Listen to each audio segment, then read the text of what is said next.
Yo! What's up again mga kapuso at mga karpintero at mga karpintera? And you're now watching here in our channel, Carpintero Pinoy TV by Jesus Sundur. So ayun guys, for today's vlog, dyan naman tayo manggugulo sa Caloocan City at ang gagawin natin at paggagandahin natin kondo is Abida Cloverleaf. So meron sa atin tumawag at syempre gusto niya raw magpaganda ng kanyang kondo and kailangan niya ng serbisyo natin. So ayun guys, ano pa hinihintay niyo? Samahan niyo na ako at puntahan na natin at para malaman natin kung ano ang nais magawa ng ating client. So ayun guys, ano pa hinihintay nyo? Let's go! Yo! Agad natin sinilip ang kanyang unit. Dito lang yan sa Abida Cloverleaf. Dito lang matatagpuan sa Caloocan City. So medyo malapit siya sa Balintawak. So ito na nga guys, ang kanyang unit. At ang gusto niya ipagawa is meron siyang bar counter dyan and also kitchen renovation. And meron tayong accent cove dyan sa kanyang ceiling, sa bandang taas, TV rack with display cabinet and mirror. And syempre sa kanyang kwarto, closet with computer table. So ayun guys, simulan na natin yan at baka simulan pa ng iba. So ano pa hinihintay nyo guys, samahan nyo ko at atin ang i-disenyo ang gusto niyang mga ipagawang cabinet sa atin. So ano pa hinihintay nyo guys, sabay-sabay na tayo at panoorin natin ang lahat. Pahinintay nyo. Let's go. So ayun nga guys, ito nga po pala ang ating YouTube channel and ito naman ang ating Facebook page. So ayun guys, simulan na tayo sa ating disenyo. Dito na tayo guys, ito yung kanyang buong floor plan. So andito yung mga scope na gagawin natin. Ito yung kitchen renovation. Also countertop is papalitan natin. And also backsplash, magdadagdag tayo. At ito nga po pala ang kanyang counter island with bar counter. So ito nga pala guys, medyo malapad kasi yan yung gagawin niya, dining table. Ito naman yung wall accent natin na mirror, display cabinet, and TV rack. And sa kabilang side, nandiyan naman yung kanyang cove ceiling. So ito naman yung sa kanyang bedroom closet with working table. Let's go! So ayun nga, agad natin binakbakan ng ating proyekto dyan sa Cloverleaf. Dito lang yan sa Caloocan City. So Abida nga pala siya. So ito nga guys, sinimulan na natin ang mga cabinet na pinapagawa sa atin. At ito nga, after nito, syempre po-proceed naman tayo sa laminating system. So ayun guys, proceed na tayo dyan. So ito guys, no, during nangyayari ang ating fabrication ng mga natapos is nalalaminate naman natin dito sa ating baba. So ayun guys, as you can see, iba is nakalaminate na. Siyempre, after that, fixing muna tayo ng mga pull-out and accessories. And siyempre, after that, proceed na tayo sa ating delivery. So, ito na nga guys. Kaarga na natin yan. Nang sa ganun is maikasa na natin din sa kanyang unit yan. Siyempre, after yan, proceed na tayo doon. And habang nandun na, tinahatid, siyempre, puproceed naman tayo sa ating ceiling works. So, maliit lang naman yung ceiling works natin yan. So, parang accent lang yung cove niya. Dito siya sa harapan ng TV. So, ayun guys, sakay na natin muna to.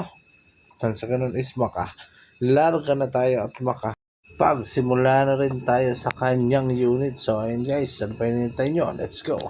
At ito na kasi naman na rin natin ang cladding and ceiling works dyan sa kanyang unit. At kinabit na rin naman natin yung mga cabinet sa kanyang unit. So, makikita nyo dyan is halos lahat is okay na. Ito na, nakabit na rin natin sa bedroom. So, ayun guys, syempre, babalikan natin yan once matapos na. So, ano pa hinihintay nyo? Sabay-sabay natin panoorin. Let's go!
Yo!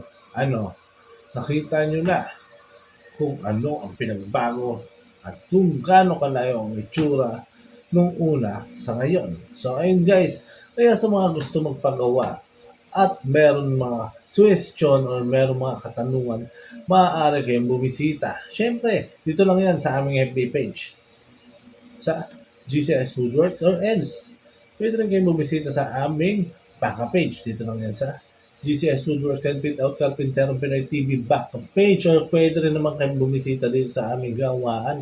Dito sa aming woodwork shop, at nang sa ganun is makita nyo rin mismo personal ang aming mga ginagawa. Dito lang yan sa Wasteable naman yan, GCS Woodworks and Fit Out. So ayun guys, huwag na tayo magpatumpik-tumpik pa, hayaan yung tulungan kayo ng GCS Woodworks Carpinterong Pinoy TV na pagandahin ang inyong kondo at tahanan. So marami pa yan guys, at marami pa tayong kaaabangan at kapananabikan. So meron tayong mga ginagawa mga house extension, roofing, meron tayong roofing dyan, waterproofing, so tiling, so lahat.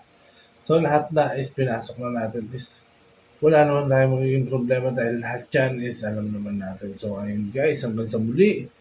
Shoutout sa lahat ng kapintero sa buong mundo at sa lahat ng OFW na patuloy tumatangkilik at nagmamahal sa atin. So ayun guys, hanggang dito na ang vlog natin for today. Break it down.